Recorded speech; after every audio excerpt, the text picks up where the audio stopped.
En lo alto del Monte Castillo, en Puente Viejo, Cantabria, se encuentra una de las joyas más importantes del arte rupestre europeo, la Cueva del Castillo.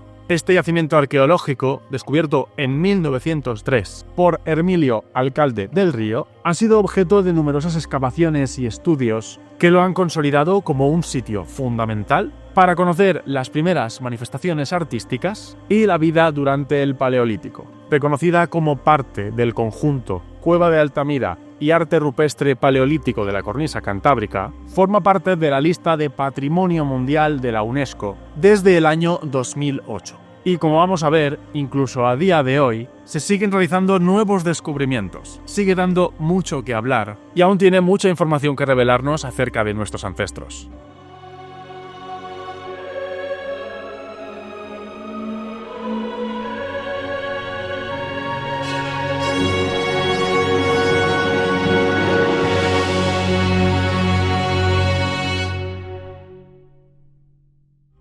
Hola, ¿qué tal? ¿Cómo estáis? Bienvenidos a un nuevo vídeo de la Fundación Padarc. Y hoy, como ya os hemos adelantado, vamos a hablar de una verdadera joya del arte rupestre cántabro, la Cueva de El Castillo. La cueva fue descubierta a principios del siglo XX, concretamente en 1903, gracias a la labor del arqueólogo Hermilio Alcalde del Río, que fue uno de los pioneros del estudio del arte rupestre en Cantabria. Más tarde, las primeras excavaciones formales fueron dirigidas por el mismísimo Hugo Obermayr junto con Paul Bernert entre 1910 y 1914. Y estas excavaciones, además, contaron con el apoyo financiero del príncipe Alberto I de Mónaco, que fue un gran mecenas de proyectos de arqueología. Durante estas primeras campañas de trabajo de campo, se amplió la entrada original de la cueva para facilitar su entrada y su paso, lo que permitió desenterrar una impresionante secuencia que va desde el Paleolítico inferior hasta la Edad del Bronce. Uno de los hallazgos más significativos de los niveles paleolíticos es la posible evidencia de convivencia entre neandertales y humanos modernos hace aproximadamente unos 30.000 años, lo que situaría esta cueva como un lugar clave para entender cómo fue esta transición en los últimos tiempos de los neandertales, cuando los neandertales ya eran muy poco abundantes y los humanos modernos empezaban a ser ya la especie dominante en el continente europeo. Pero si la Cueva del Castillo es conocida por algo, es por su arte rupestre. La Cueva del Castillo alberga pinturas con más de 150 representaciones de figuras, al menos 150 catalogadas hasta la fecha, puede que se descubra algún grabado o alguna pintura más, que, como veréis, abarcan un periodo de varios miles de años. La mayor parte de pinturas y grabados representan principalmente figuras de animales, ciervos, bisontes, caballos o cabras, pero también aparecen algunos símbolos abstractos, cuyo significado a día de hoy sigue siendo objeto de debate. Entre las representaciones de figuras animales más destacadas se encuentra la representación en forma de grabado de varias ciervas, realizado este grabado sobre un omoplato, con lo cual es una pieza de arte mueble. La representación de estas ciervas presentan acabados con cierto rollado,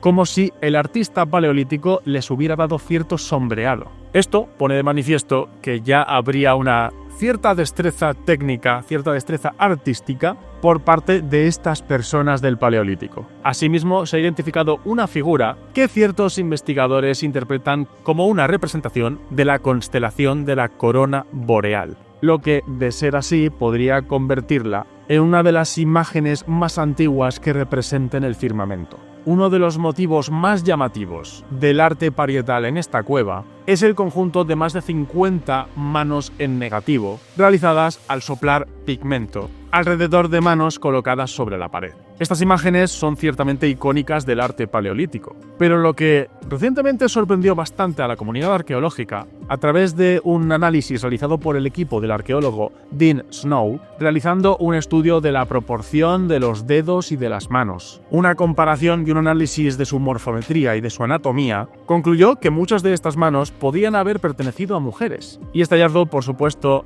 desafía las imágenes prejuiciosas de la prehistoria que daban por hecho que los artistas debían ser hombres. Y añadiendo una evidencia más de un papel mucho más inclusivo de las mujeres en estas sociedades prehistóricas. Por si todo esto os pareciera poco, uno de los descubrimientos más impactantes realizados en la cueva recientemente es la datación de algunas de sus pinturas más simbólicas y más difíciles de interpretar.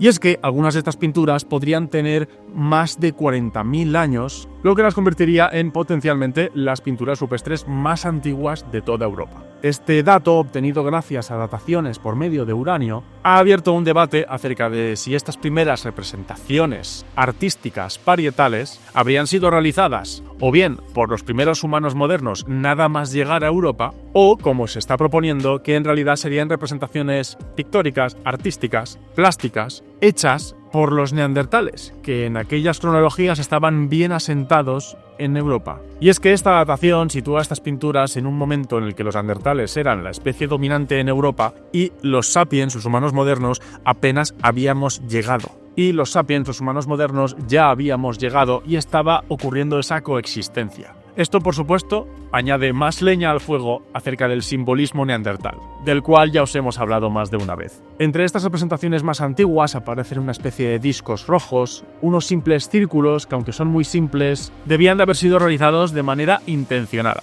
Y aunque, por supuesto, su significado es incierto, su antigüedad y, de hecho, esta simplicidad los convierten en unos candidatos perfectos para ser el arte simbólico más antiguo. Un indicio muy temprano de la plasmación del pensamiento abstracto. ¿Qué os parece? Pues si os interesan estos temas no podéis perderos el resto de contenidos que estamos preparando, así que para no perderos ningún detalle, ninguno de los vídeos, recordad, lo primero, suscribiros al canal. Lo segundo, darle el botón de la campanita para recibir notificaciones cada vez que publiquemos un vídeo nuevo. También os animamos a que nos sigáis en las redes sociales de la Fundación PALARC y a que de vez en cuando os paséis por nuestra página web donde encontraréis toda la actualidad tanto de arqueología como de paleontología humana. Te invitamos a que nos acompañes en este apasionante viaje por nuestra historia. Muchas gracias.